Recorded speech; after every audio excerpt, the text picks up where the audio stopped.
लिखेंगे an engine, question लिखेंगे an engine pumps water, an engine pumps water through a hose pipe, HOSE, hose pipe, through a hose pipe, water passes through the pipe, water passes through the pipe, passes through the pipe and leaves it with a velocity of, passes through the pipe and leaves it with a velocity of, leaves it with a velocity of 2 meter per second, velocity of 2 meter per second. The mass per unit length of water, the mass per unit length of water in the pipe is, mass per unit length of water in the pipe is 100 kilogram per meter, in the pipe is 100 kilogram per meter, 100 kilogram per meter. What is the power of the engine? What is the power of the engine?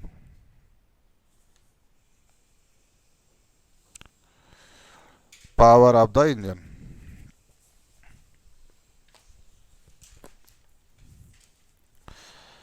और यहाँ पे option है, पहला option है 400 वाट, दूसरा है 200 वाट, तीसरा है 100 वाट, चौथा है 800 वाट।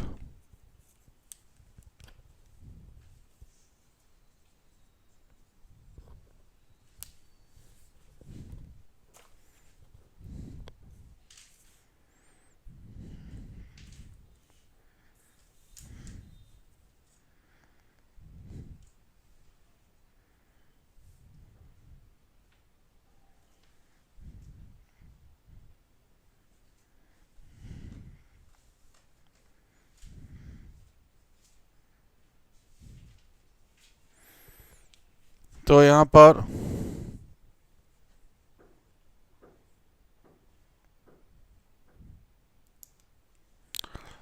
मास पर यूनिट लेंथ ऑफ वाटर, इसको म्यू से शो करते हैं। म्यू ये दिया है 100, दिया 100 kilogram per meter cube, per meter, sorry per unit length है तो पर मीटर। और वेलोसिटी दी गई v, कितनी दी है? 2 मीटर।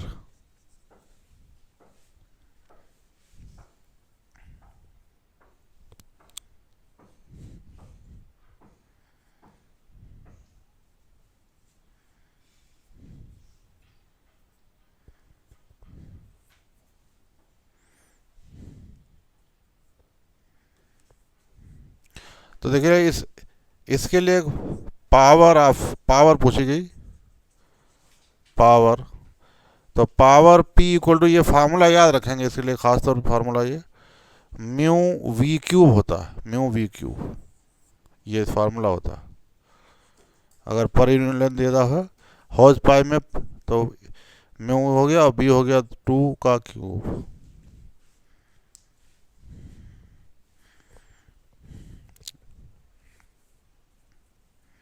ये फार्मूला है, होज पाइप के लिए है। होज पाइप ऐसा नहीं होते जो लंबे, इनकी एक यूनिट लेंथ में मान लीजिए कि जितना भी पानी जा रहा हो 1 मीटर में, 1 मीटर में कितना पानी जा रहा है, मान जो भी हो, जैसे यहाँ 100 दिया है, 100 किलो पानी 1 मीटर में है, तो किस वेलोसिटी जा रहा है, तो इंजन कोई मोटर है उससे पानी फेंका जा रहा है, तो मोटर की पावर निकालने का ये फार्मूला है P equal to mu V cube.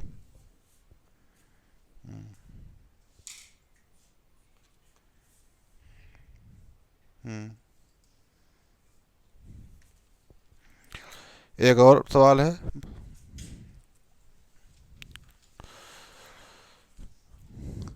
A particle of mass m, capital M, a particle of mass m, capital M, is starting from rest, is starting from rest,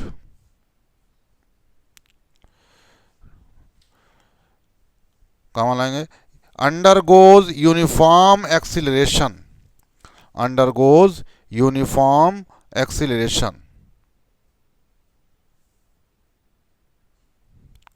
undergoes uniform acceleration. If the speed acquired in time t is v, if the speed acquired in time t, capital T, speed acquired in time t is v, then the power delivered to the particle is, then the power delivered to the particle is,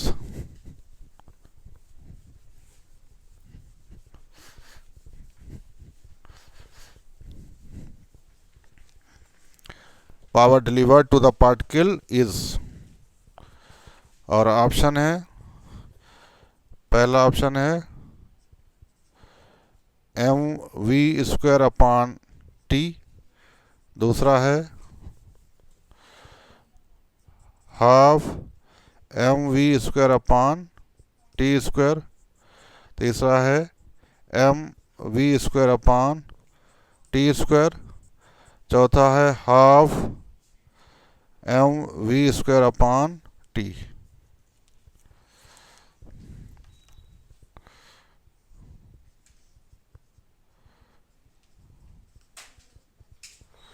mains 2010।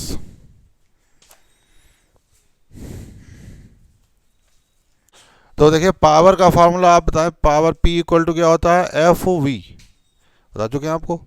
अब force F equal to क्या होता है, M A, तो M A V, और आप जानते हैं A equal to क्या होता है, D V upon D T, rate of change of velocity is called acceleration, rate of change of velocity is called acceleration.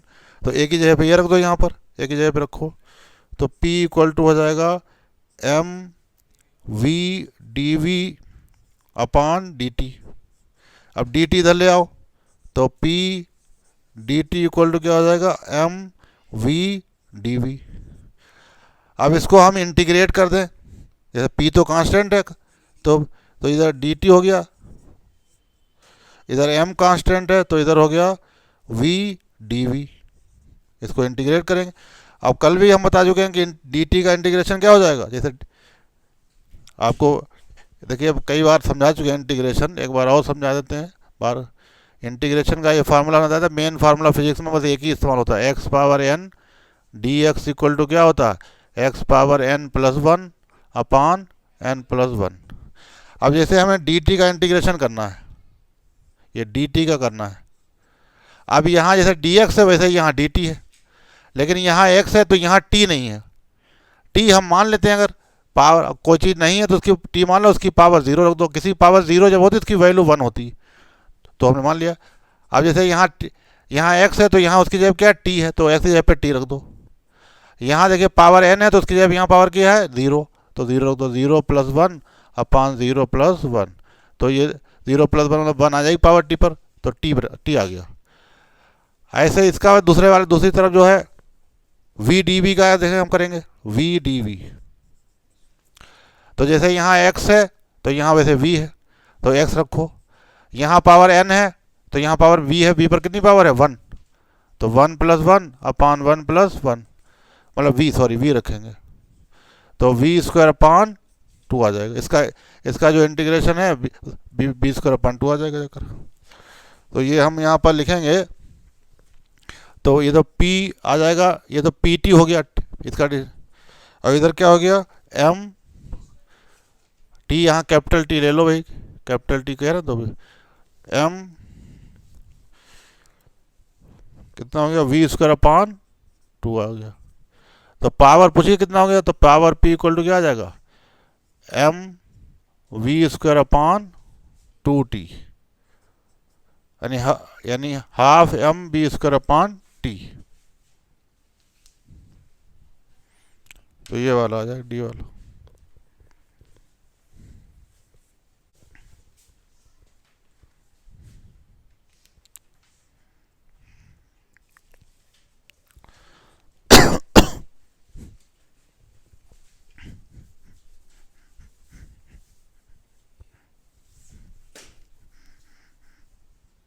लिख लिया भाई।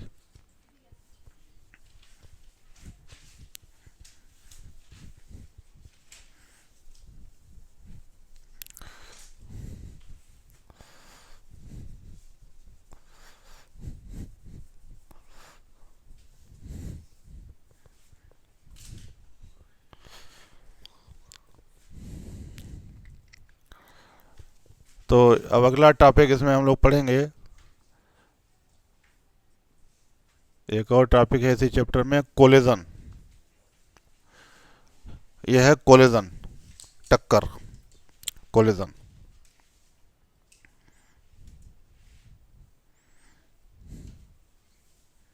तो देखिए कोलिजन क्या है।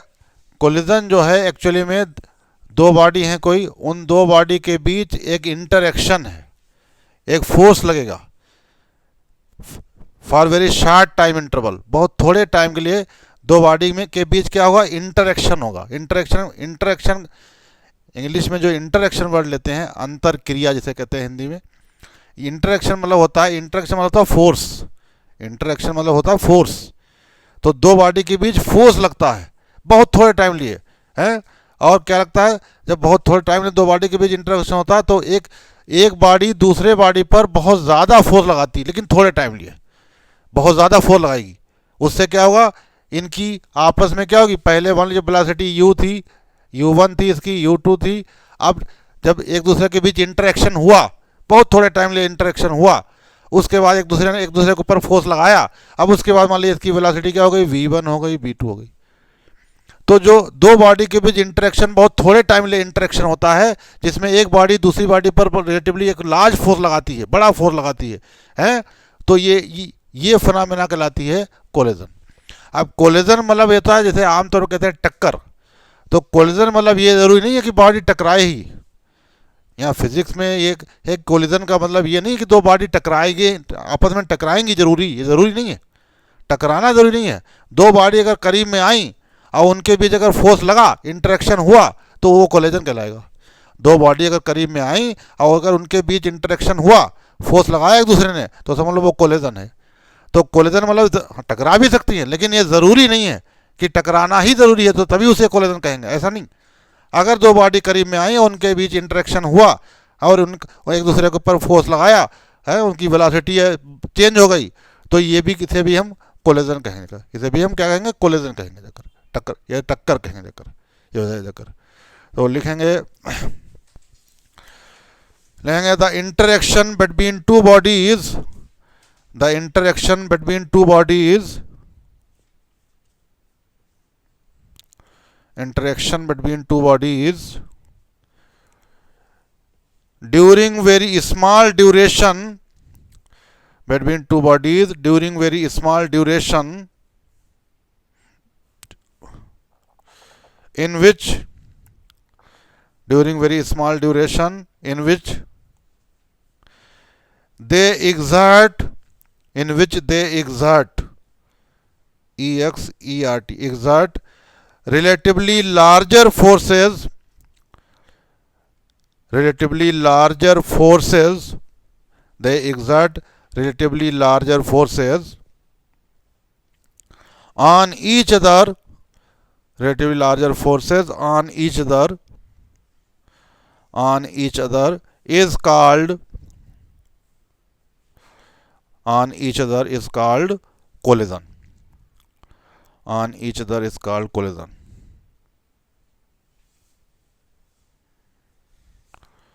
नेक्स्ट पढ़ा लिखेंगे, actual physical contact, actual physical contact between two bodies, actual physical contact between two bodies is not necessary, is not necessary for a collision, is not necessary for a collision। तो किसी collision के लिए physical contact होना जरूरी नहीं है, आपस बिल्कुल टक्कर होएगी, बिल्कुल जाकर वैसे ही फिजिकल कांटेक्ट हो जाकर।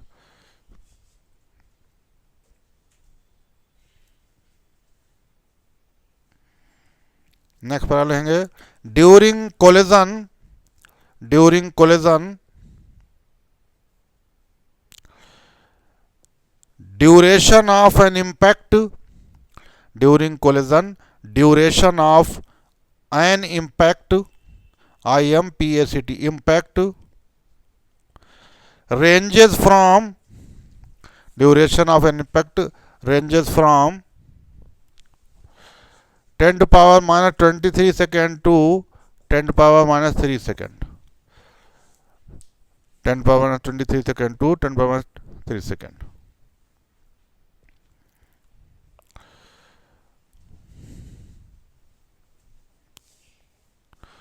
नेक्स्ट पैराग्राफ लिखेंगे there are two key rules, there are two key rules of the collision, there are two rules of the collision, key rules RULES, rules of the collision. तो टक्कर के दो की rule, मुख्य rule है, मुख्य जो नियम है, रूल है, नाम लिख लेंगे। नंबर 1 है law of conservation of linear momentum, law of conservation of linear momentum, conservation of linear momentum. Number 2 है law of conservation of energy, law of conservation of energy.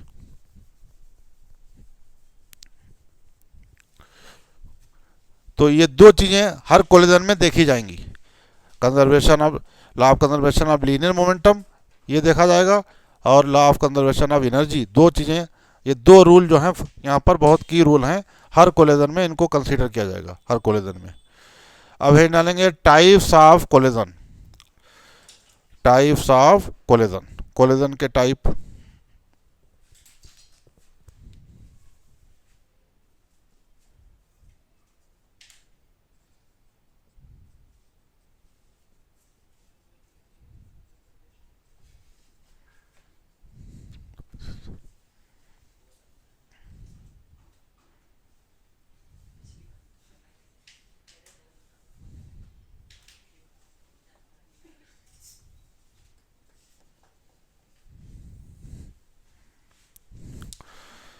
तो पहला है on the basis of direction, direction के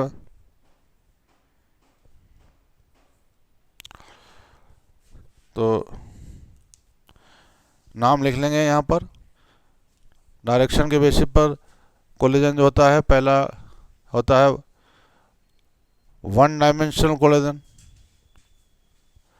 one dimensional collision. हाँ, इसके basis पर, direction के basis पर पहला, हाँ सब part.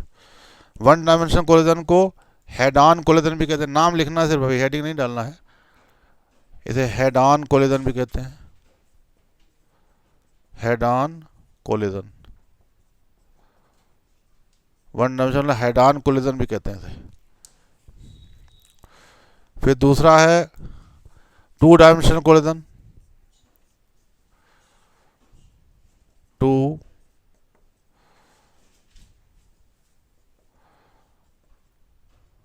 Dimensional collision, two dimensional collision, इसे ऑब्लिक कोलिजन भी कहते हैं, ऑब्लिक तिरछा मतलब collision, oblique collision.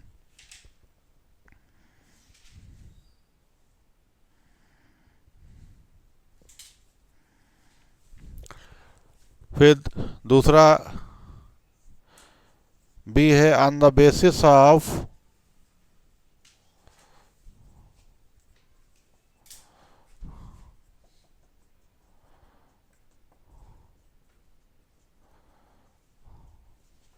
on the basis of kinetic energy, on the basis of kinetic energy.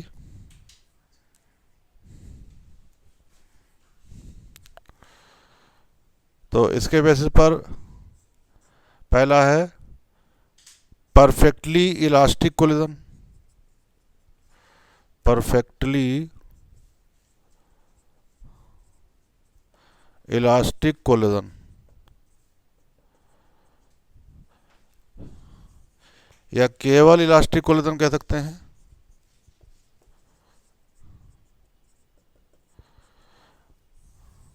इसमें एक लाइन लिखेंगे, इसकी पहचान क्या है? इसकी पहचान ये है, kinetic energy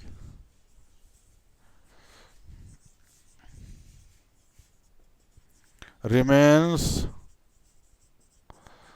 conserved, kinetic energy remains conserved. Kinetic energy का लॉस नहीं होता, कंजर्व रहती।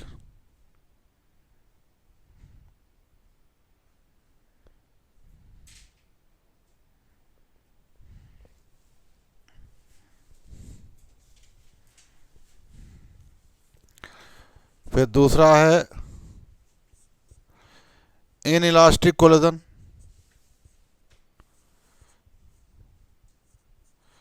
इनइलास्टिक कोलिजन,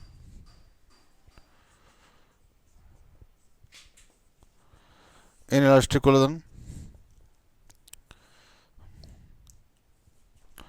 अब यहां पर काइनेटिक एनर्जी, इसकी पहचान ही है, kinetic energy is not conserved, kinetic energy is not conserved, that is kinetic energy is lost, kinetic energy lost हो जाती है, kinetic energy is lost।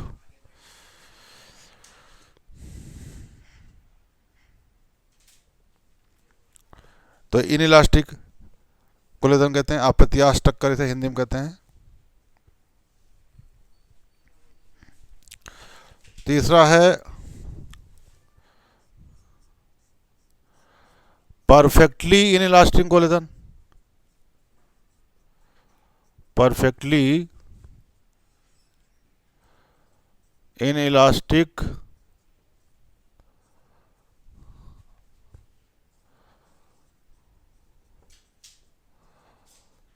Perfectly inelastic collision और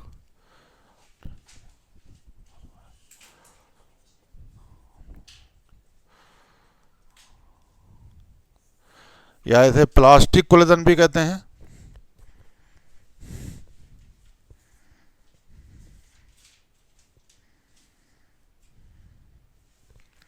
इसे प्लास्टिक कोलिजन भी कहते हैं। इसमें दो खास बात यह है कि आफ्टर कोलिजन, टकराने के बाद, after collision the two bodies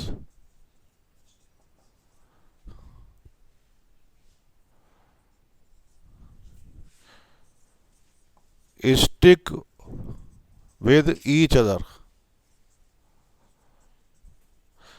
टकराने के बाद दोनों बॉडी आपस में चिपक जाएंगी, एक साथ मिल जाएंगी। नहीं, मैग्नेट नहीं, जैसे गोली मारो किसी, गोली बॉडी से ना निकले, गोली बॉडी के अंदर धस जाए, तो ये कहलाता है परफेक्टली इनइलास्टिक कोलिजन। बॉडी गोली से निकली नहीं, परफेक्टली इनइलास्टिक कोलिजन। दूसरी बात इसमें खास बात है, maximum loss, maximum loss in kinetic energy, maximum loss in kinetic energy. इसमें काइनेटिक एनर्जी का मैक्सिमम लॉस होगा जाकर, मैक्सिमम लॉस काइनेटिक। तो ये तो टाइप्स ऑफ कोलिजन है। पहले डायरेक्शन के बेसिस पर दो तरीके का कोलिजन है, एक वन डायमेंशन, दूसरा टू डायमेंशन। वन डायमेंशन को हेड ऑन कोलिजन भी कहते हैं, और इसको ऑब्लिक मतलब तिरछा। और काइनेटिक एनर्जी के बेसिस पर तीन के कोलिजन है, परफेक्टली इलास्टिक कोलिजन या केवल इलास्टिक कोलिजन कहते हैं, जो कि हम लोगों ने भी पढ़ रहे थे कि गैस जो आइडियल गैस होती हैं उनमें जो कोलिजन होते हैं वो परफेक्टली इलास्टिक कोलिजन होते हैं। मतलब क्या है कि काइनेटिक एनर्जी जो है कंजर्व रहेगी, काइनेटिक एनर्जी का लॉस नहीं होता, बिल्कुल नहीं होता। दूसरा इन इलास्टिक कोलिजन, इसमें काइनेटिक एनर्जी कंजर्व नहीं रहेगी, काइनेटिक एनर्जी का लॉस होगा जाकर। लेकिन इसमें बॉडी आपस में चिपकेंगे नहीं, बॉडी मिलेंगे नहीं, टकराएंगे तो, लेकिन टकराने के बाद अलग अलग हो जाएंगी, टकराने के बाद अलग अलग रहेंगी। लेकिन वो है परफेक्टली इनइलास्टिक कोलिजन, या जिसे प्लास्टिक कोलिजन भी कहते हैं, उसमें टकराने के बाद दोनों बॉडी मिल जाएंगी, एक साथ चिपक जाएंगी। हाँ, और maximum loss in kinetic energy, उस वाले कोलिजन में काइनेटिक एनर्जी में सबसे ज़्यादा लॉस होगा, सबसे ज़्यादा जो है लॉस होगा जाकर। हम्म।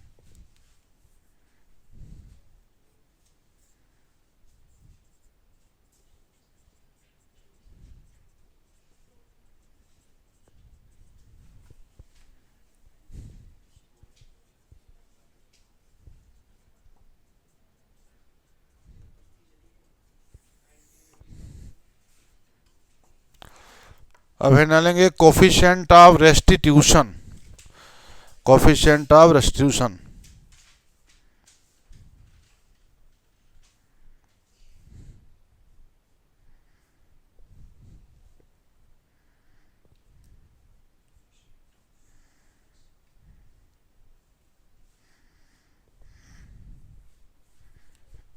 Coefficient of restitution.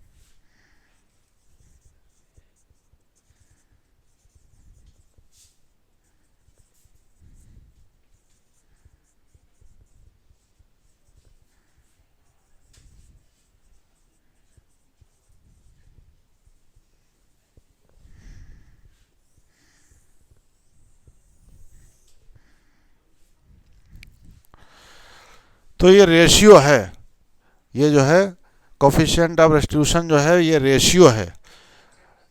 हाँ, relative velocity of separation after collision, टकराने के बाद दोनों बॉडी की अलग होने की रिलेटिव वेलोसिटी, और अपान में रिलेटिव वेलोसिटी ऑफ अप्रोच, टकराने से पहले दोनों बॉडी को एक दूसरे के करीब आने की रिलेटिव वेलोसिटी। तो उन दोनों का जो रेशियो है इसे कहते हैं कोफिशिएंट ऑफ रेस्टिट्यूशन कहते हैं।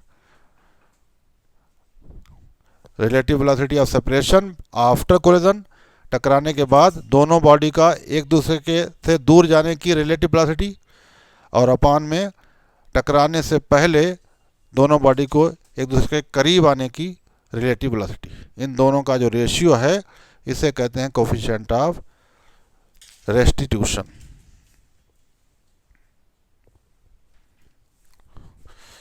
तो यहाँ पर E इक्वल टू ये कहलाएगा V2 minus V1 upon U1 minus U2। E equal to V2 minus V1 upon U1 minus U2।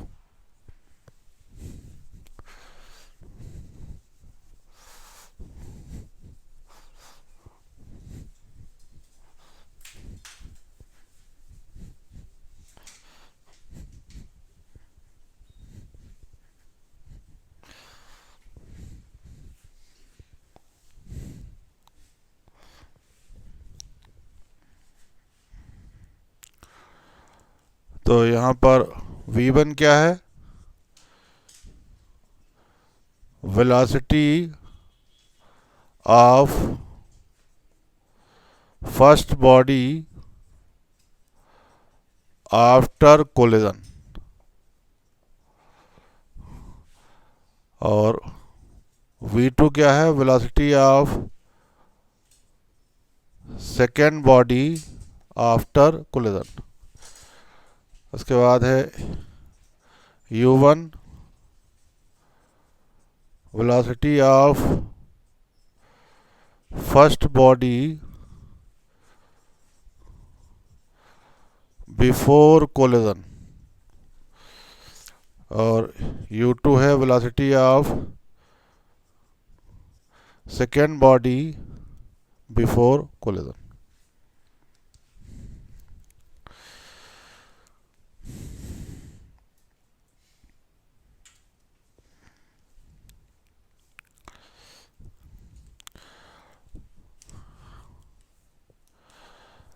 और देखिए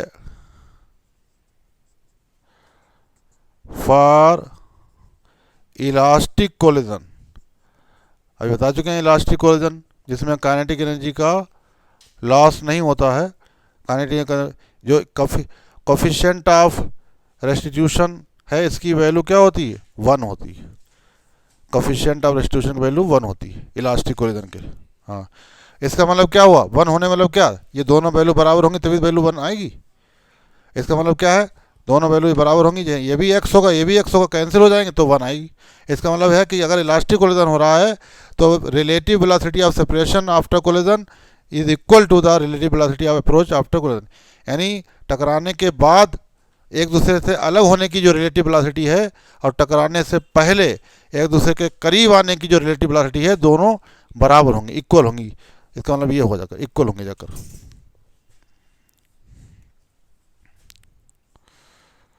फिर है for,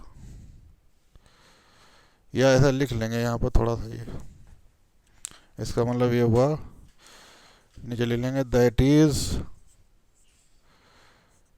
relative velocity of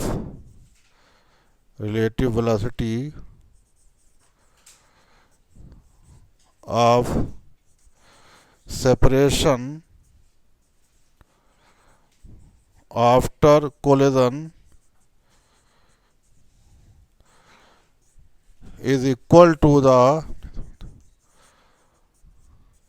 relative velocity of approach before collision।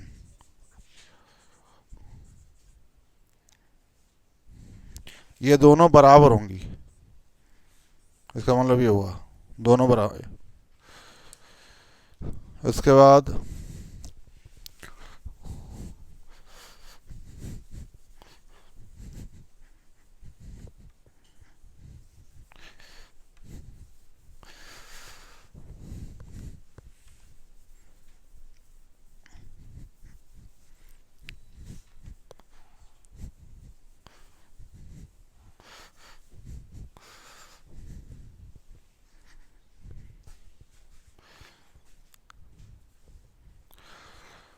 फिर सेकेंड है, देखिए for in elastic collision, in elastic collision के लिए ई की वैल्यू 1 से कम होती है, ई इज लेस देन 1। इसका मतलब क्या हुआ, ई इज लेस देन मतलब 1 का मतलब क्या है, दैट इज ये हो जाएगा relative velocity of separation after collision is less than relative velocity of approach before collision।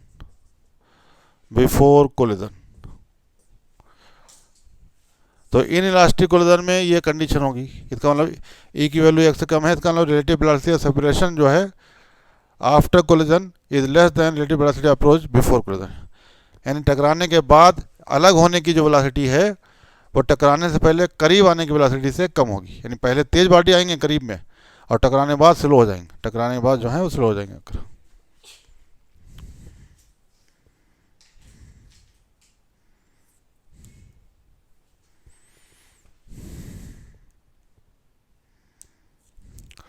फिर तीसरी कंडीशन है for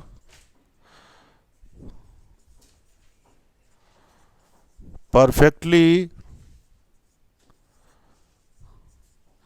inelastic collision, for perfectly inelastic collision, और क्या सकते हैं फॉर प्लास्टिक कोलिजन, इसे प्लास्टिक कोलिजन भी कहते हैं, फॉर प्लास्टिक कोलिजन। इसके लिए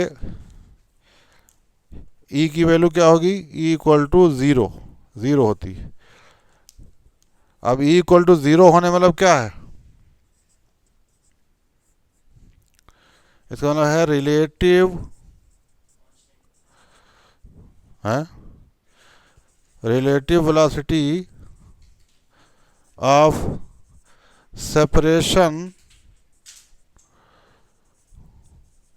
आफ्टर कोलिजन, टकराने के बाद अलग होने की जो रिलेटिव वेलोसिटी है वो ज़ीरो हो जाएगी, ज़ीरो हो जाएगी।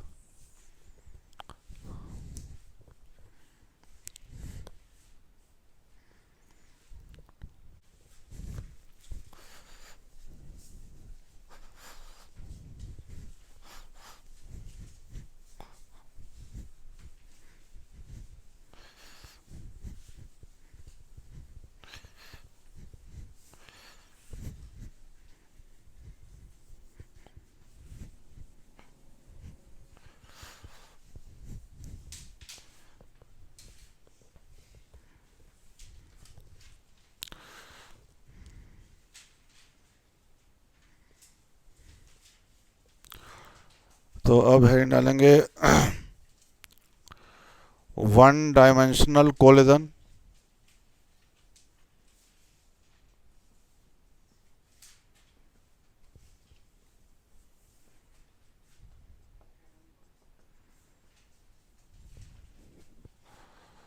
या ऐसे कहते हैं हेड ऑन कोलिजन,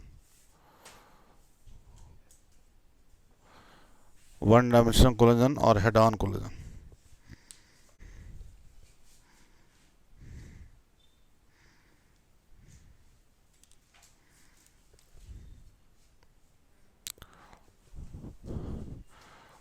और इसमें पहला वाला हम लोग पढ़ेंगे परफेक्टली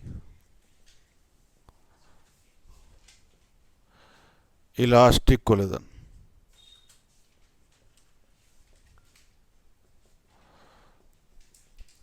परफेक्टली इलास्टिक कोलिजन देखेंगे पहले, यानी ऐसा कोलिजन जिसमें काइनेटिक एनर्जी का लॉस नहीं होगा, ये केवल इलास्टिक भी कह सकते हैं।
तो एक ही डायमेंशन में है, मतलब एक ही डायरेक्शन में ये दो बॉडी चल रही। पहले मान लीजिए एक ए और बी दो बॉडी हैं, m1 मास है, इसका m2 मास है। टकराने से पहले इनकी वेलोसिटी, इसकी है u1, इसकी u2 बिफोर कोलिजन। अब यहाँ कोलिजन हो गया। अब उसके बाद डायरेक्शन नहीं, डायरेक्शन एक ही डायरेक्शन है, उसी डायरेक्शन में अब टकराने के बाद पहले की वाले की जो वेलोसिटी हो गई v1 हो गई, दूसरे की v2 हो गई टकराने के बाद। तो इसमें लिखेंगे पहले पॉइंट वाले लिखेंगे, पहला पॉइंट लिखेंगे, फर्स्ट पॉइंट लेंगे the head on elastic collision, the head on elastic collision is one, head on elastic collision is one in which elastic collision is one in which the colliding bodies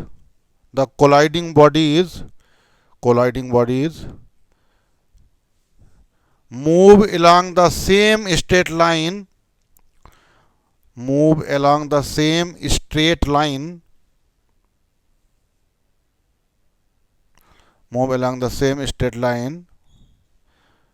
both before and after the collision. Same straight line both before and after the collision. Both before and after the collision. Both before and after the collision.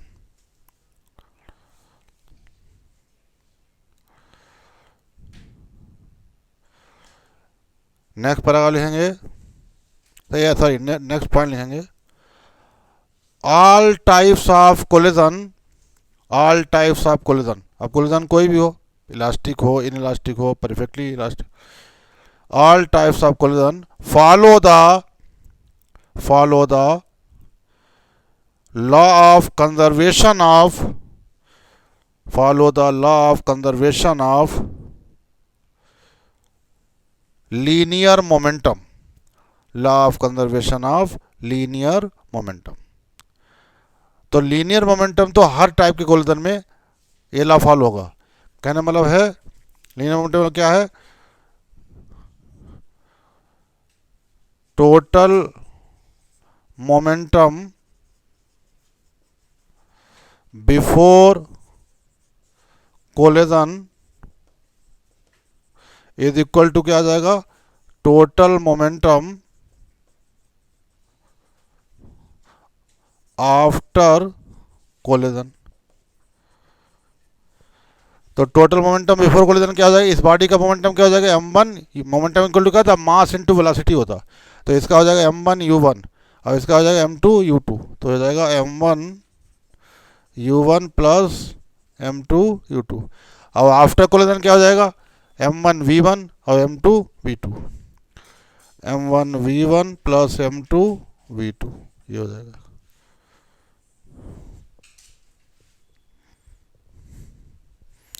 ये law जो है, law of conservation of momentum जो है, ये हर type के collision में follow होगा, चाहे इलास्टिक हो, चाहे इन इलास्टिक हो, चाहे परफेक्टली इन इलास्टिक या प्लास्टिक हो, जैसा भी कोलिजन, लेकिन ये लॉ हर जगह फॉलो होगा।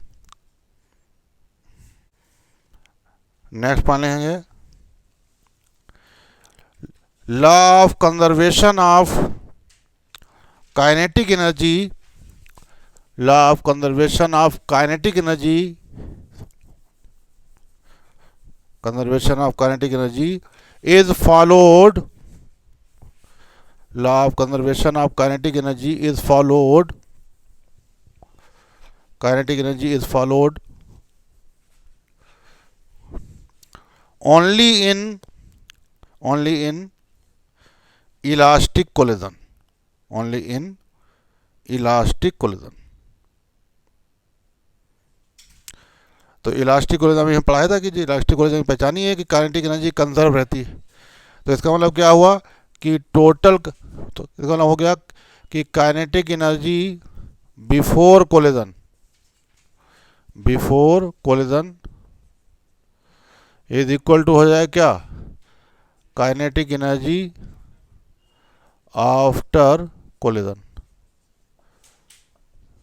हो जाएगा।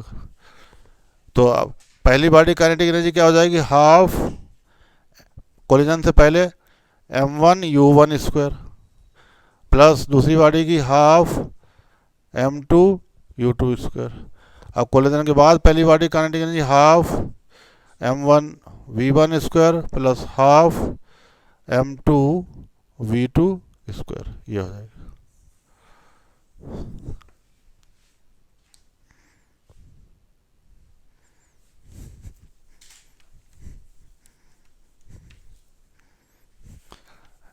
काइनेटिक एनर्जी सिर्फ इलास्टिक कोलिजन में ही कंजर्व रहती है। मोमेंटम तो हर टाइप के जो है कोलिजन में कंजर्व रहेगा, लेकिन काइनेटिक एनर्जी इलास्टिक कोलिजन में ही कंजर्व रह जाकर। अगला पॉइंट, तीसरा पॉइंट है, चौथा, इसमें हेडिंग डालेंगे वेलोसिटी ऑफ फर्स्ट बॉडी, हाँ, velocity of first body after elastic collision.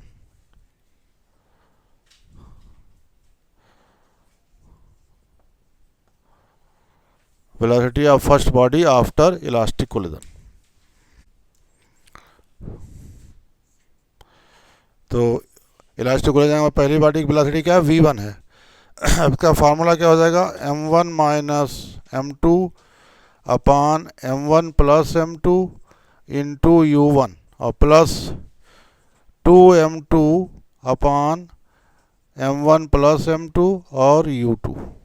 ये पहली बॉडी की वेलोसिटी हो जाएगी। कोलिजन के बाद पहली वाली बॉडी की वेलोसिटी का फार्मूला ये होगा जाकर। फार्मूला ये ड्राइव भी कर सकते हैं, लेकिन यहाँ पे हमने डायरेक्ट लिखा, आपको याद रहना चाहिए।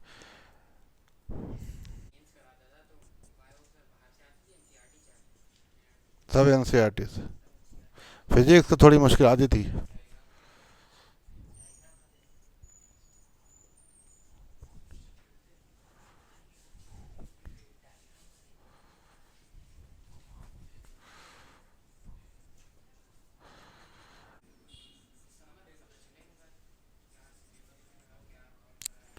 अरे आएगा यही सब यार।